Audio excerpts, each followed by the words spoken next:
بسم الله الرحمن الرحيم. هل أتاك حديث الغاشية؟ وجوه يومئذ خاشعة عاملة ناصبة تصلى نارا حامية تسقى من عين آنية ليس لهم طعام إلا من ضريع لا يسمن ولا يغني من جوع.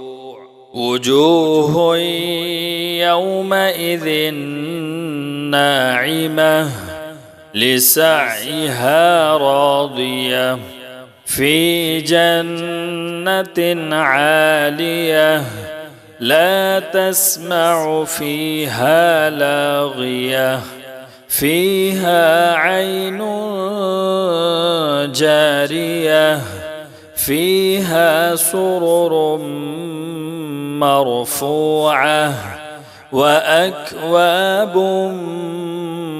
موضوعة ونمارق مصفوفة وزرابي مبثوثة أفلا ينظرون إلى الإبل كيف خلقت وإلى السماء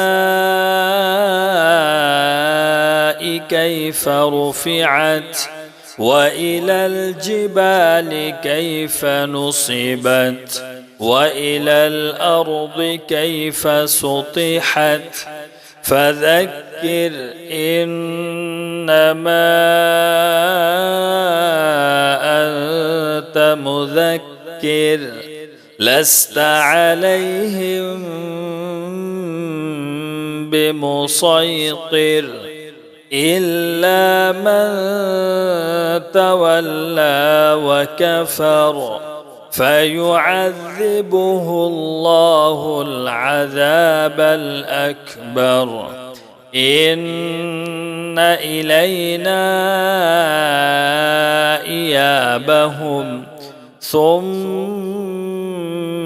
إن علينا حسابهم.